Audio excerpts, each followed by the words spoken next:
Bueno, pues en el video anterior lo que vimos fue el concepto de órgano administrativo, entendido como una unidad mínima que nos permite trabajar con estos conceptos relativos a la organización administrativa independientemente de la forma que tome la organización administrativa.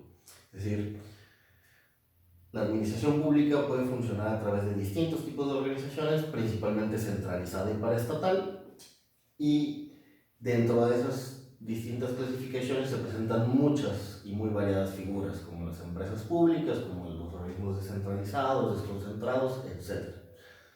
Temas que veremos conforme avanzamos. Y veíamos que un elemento común o una forma de entender cómo funciona la organización administrativa es prestar atención al concepto de un órgano administrativo, como aquella unidad mínima común a la organización administrativa y que nos permite darle operatividad al concepto. Es decir, el órgano administrativo funciona independientemente del tipo de organización en la que nos encontramos. Encontraremos órgano administrativo ahí donde hay un centro de imputaciones jurídicas a las cuales se les asigna una competencia. Es decir, algo designado como un órgano o ente con un cúmulo de competencias y al que se le asigna una persona o personas encargadas de ejercer ese cúmulo de competencias. Entonces, aquí el concepto clave o que va a tomar relevancia va a ser el tema de la competencia. Un órgano administrativo viene impregnado o se le integra un conjunto de competencias. ¿Qué es la competencia? Las competencias son el conjunto de atribuciones o potestades con que cuenta un órgano y que determinan qué puede hacer. Es decir, un órgano será o no competente para realizar cierto tipo de actuaciones de acuerdo al marco legal que lo habilite. Si se fijan, esto viene a responder al principio de legalidad al cual se encuentran sujetas las autoridades. El principio de legalidad indica que las autoridades solamente pueden hacer aquello para lo cual se encuentran expresamente habilitados. Entonces, la competencia será el medio a través del cual se hace vigente el principio de legalidad. ¿Okay? Entonces, si un órgano administrativo tiene un conjunto de competencias asignadas, lo importante es establecer formas o medios por los cuales identifiquemos la competencia. Es decir, cuando nos encontramos en presencia de un órgano que tiene competencia para hacer lo que quiere hacer. En este sentido, se habla de distintos criterios de competencia, criterios que permiten identificar cuándo una autoridad está actuando conforme al marco legal. Estos criterios suelen dividirse principalmente en estos 4 criterios rectores: la materia, la cuantía, el grado y el territorio. Veamos de qué trata cada uno de estos.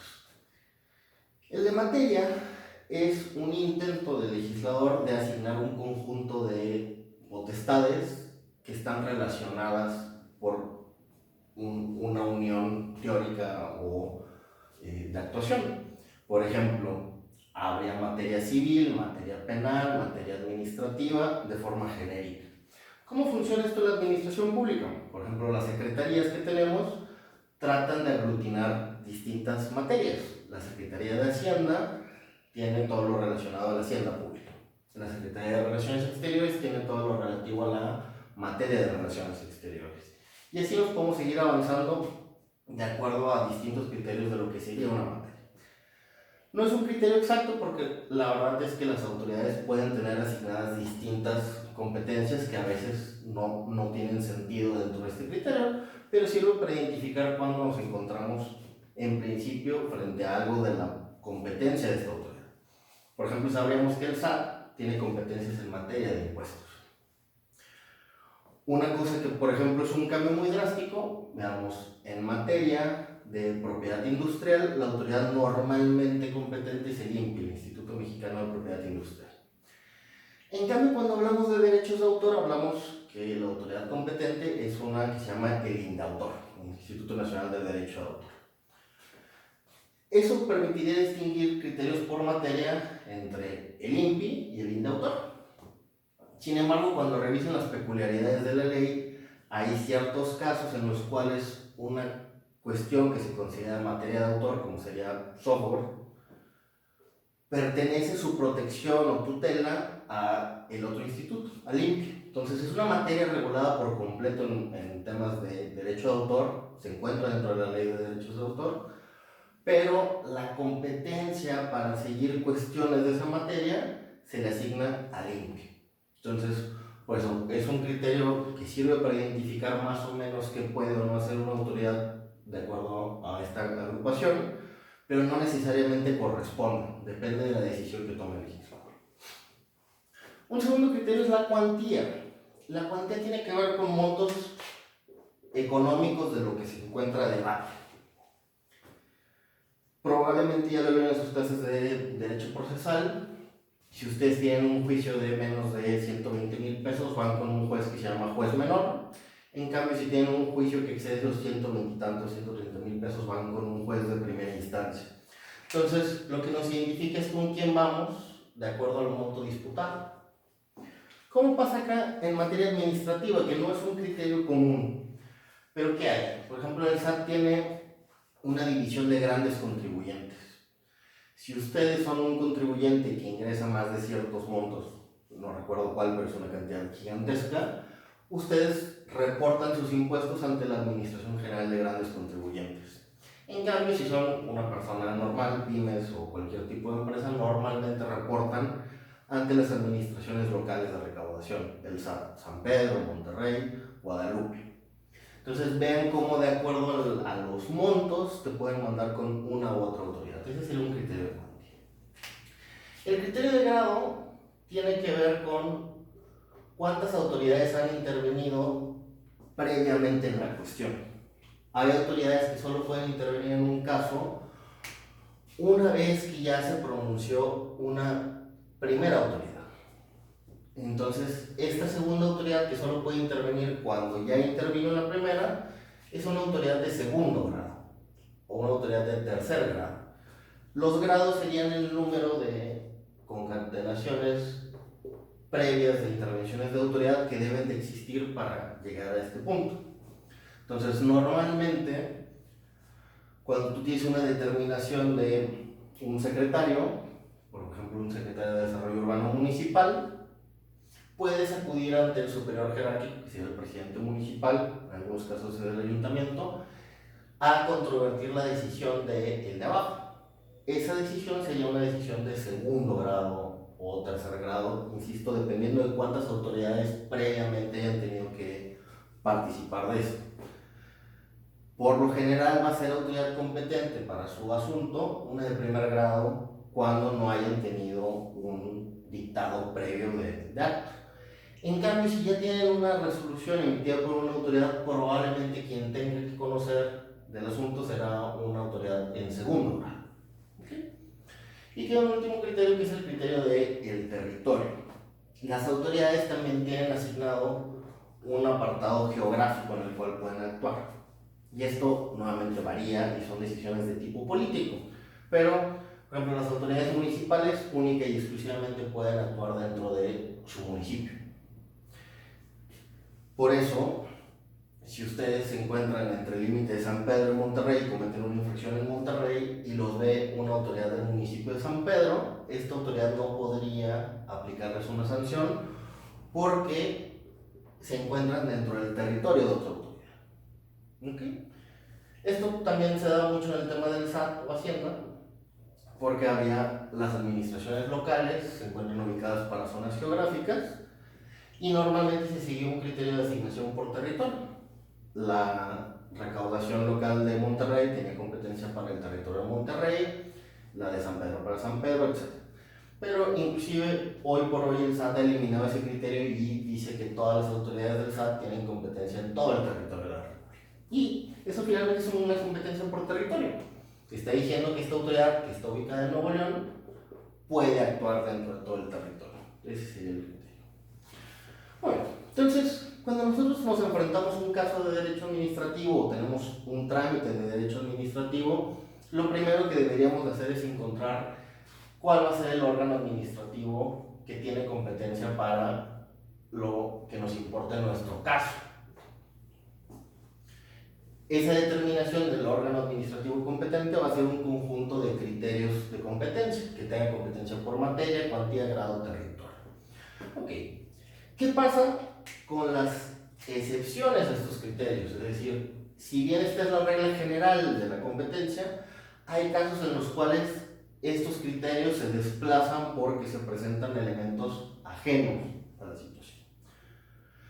¿Cuáles pueden ser estas excepciones? El primer caso y lo más común es la existencia de una delegación.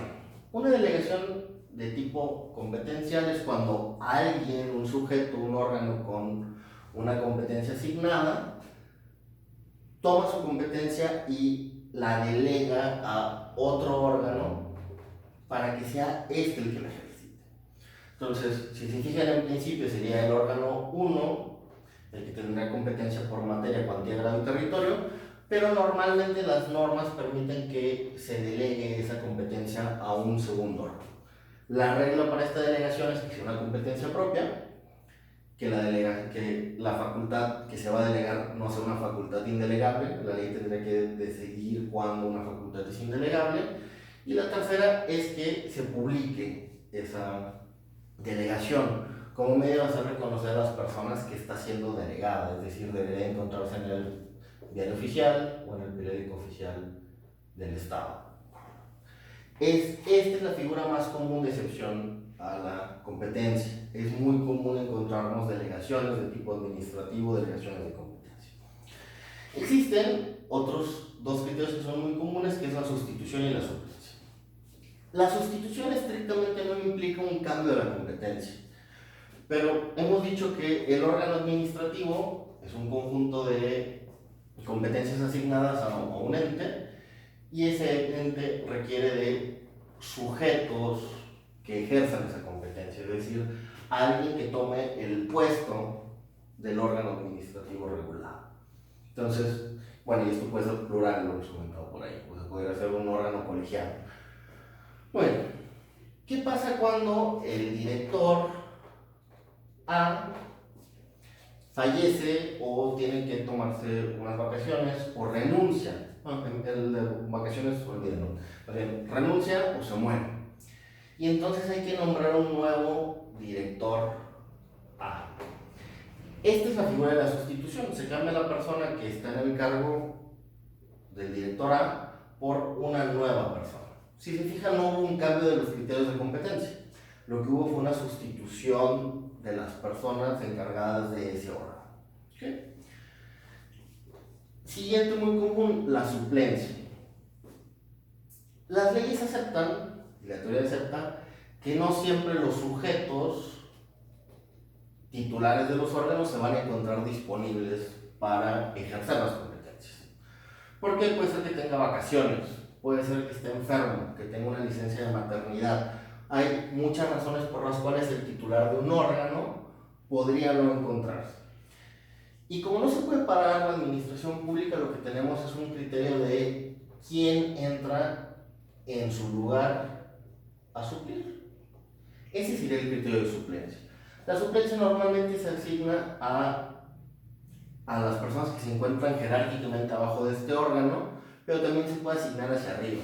El tipo de determinación es una determinación de tipo legislativo, pero tiene que estar expreso que quien suple va a ser uno u otro, hacia arriba o hacia abajo, para tener claro esto y para que se siga cumpliendo el principio de legalidad. Es decir, que la legislación le dé la competencia a un superior o a un inferior para suplir. Aquí el tema de debate es si se debe de probar que alguien se encuentra ausente y por qué. Es parte de su trabajo. El último criterio es un criterio que se denomina la avocación. La avocación es principalmente de tipo teórico, aunque hay algún caso, el caso que están tratando del INPI, tiene un supuesto de avocación que habría que analizar si se encuentra expresamente en una ley o es implícito. ¿Pero qué diría la avocación? Si la administración pública se encuentra jerarquizada, porque vimos que originalmente el Poder Ejecutivo es el titular de la función administrativa, pero se le permite auxiliarse de la administración pública, y con estos principios que tiene de mando y supremacía sobre la organización, entiende que el superior siempre guarda una competencia originaria sobre lo del inferior. Entonces, hay una vocación en aquellos casos en los cuales el superior toma la competencia del inferior y la ejerce. Se está abocando a el conjunto de competencias del inferior. Con eso, creo que queda claro que un órgano administrativo actúa porque tiene asignado un conjunto de competencias. Las competencias se determinan con base en estos criterios y habría que tener nada más cuidado con las excepciones a la